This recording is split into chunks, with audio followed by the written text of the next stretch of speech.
Hi guys! I'm sure you can tell this is an impromptu video. I just came back home and I feel like my hair is in a mess, but I really want to get this February favorites up. The last time I did favorites was in October, which is extremely far away.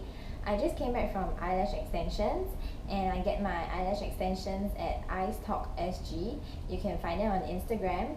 This is my second set and it's definitely one of my February favorites. My first set, I did it in December or January and it was super comfortable. I did my eyelash extensions elsewhere before I did it at this parlor and it was pretty uncomfortable. So on normal days, I can just go out like this without any eye makeup on, and today I don't have any eye makeup on either. So let's just get started into our second February favorites. Second favorite is the ePure Jelly Mask. This is very intensive moisturizing and I have a video on the review of ePure skincare products which I will leave the link below in the description box. So I've never used eyebrow gel before because I just felt like it was an extra step, but when I was in Japan I got this one from Daiso. This is the eyebrow gel in the shade brown, and although it's the first eyebrow gel I've used, I really have zero complaints about it. For one, it isn't patchy and the color payoff is good and pretty accurate to my hair color. I would definitely repurchase this if I see it in the Daiso in Singapore because it's only $2 and it works perfectly well. On Amazon, I got my Rimmel London Natural Bronzer. One thing about this is the packaging is really chippy and there's a lot of cracks on it. I've used this for around 2 months and mine is in the shade 22 Sun Bronze. It's basically like a beginner's bronzer, like you can never go wrong with it. You can put on a lot if you want to contour, but usually I just dab my brush and I just pat it as like a bronzing out my face. I got this off Amazon too. It's the Revlon Color Stay Makeup and mine is in the shade 200 Nude for combination oily skin.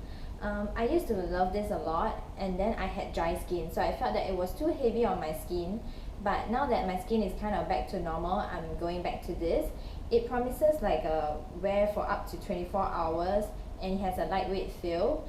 To say the truth, I would not really agree with the lightweight feel. It does still feel a little bit heavy, but the coverage is super good and it really wears for very long. Probably one of the best coverage foundation I have. So I've been using e.l.f. brushes for a while now, more than a year, and I always felt like I could get better brushes because they are from e.l.f. I felt like if I got like Real Technique brushes, they would definitely be better. So I finally decided to go on Amazon and purchase this. This is like a set, so it's around $12 to $14.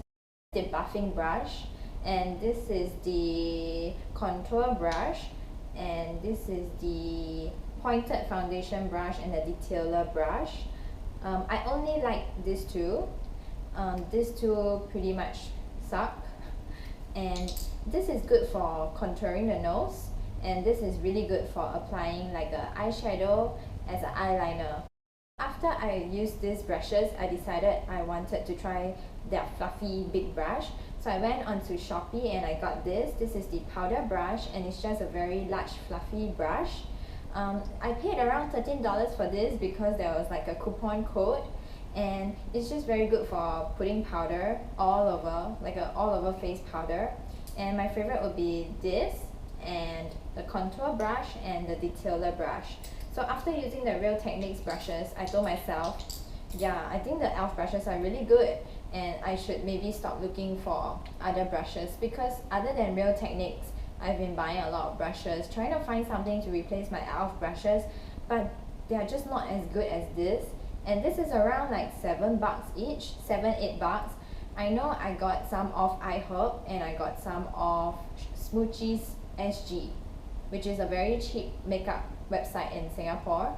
This is the powder brush, but I do not use it for powder. I use it to buff in my liquid foundation and it doesn't leave like lines, any streakiness. That's why I really like this.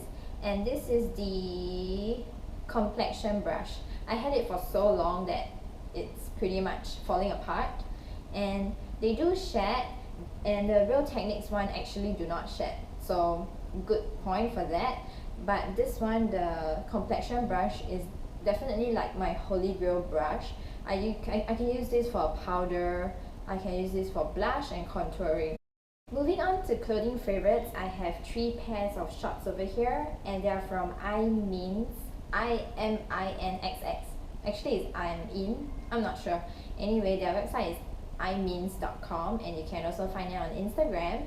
And they're called shorties. Basically they're just wear at home shorts.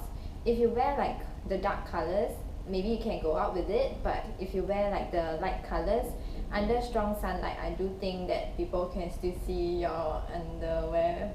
So yeah. But what's cute about them is that they come in super fine prints, and on the label they have like a quote. I don't know how to pronounce that word. Anyway, this pink one, it says, "Every morning you have 2 choices. Continue to sleep with your dreams or wake up to chase them." And the black one has, "Shoot for the moon, even if you miss, you'll still land among the stars." And this one is like a hot air balloon, and it says, "You are a rainbow of possibilities." The shorts are pretty good quality, and they are very comfortable, so I've been really liking them, and I've been wearing them on rotation the whole month. I've always wanted to include a book favorite. I usually read books only on my phone, like PDF format, because I'm usually on the go, and then I get to read like maybe 5 to 10 minutes in between places I have to be at. So recently I've been reading this author Jojo Moyes. I think that's how you pronounce her name. And this is a book that is pretty famous. It's gonna become a movie. It's already a movie, just that we don't have it in Singapore yet. And the book that made her famous is Me Before You, which is about this girl and then this guy who's in a wheelchair, and it's like a typical love story, but the ending is not a typical love story, which I really like because it's unexpected. After that, she has a second book, and honestly I prefer this book more than the first one, but definitely you have to read the first one, if not it would not make sense. The second book is kind of like they give you a happy ending that you didn't get in the first one, and it's also more about like moving on from death, coping with death.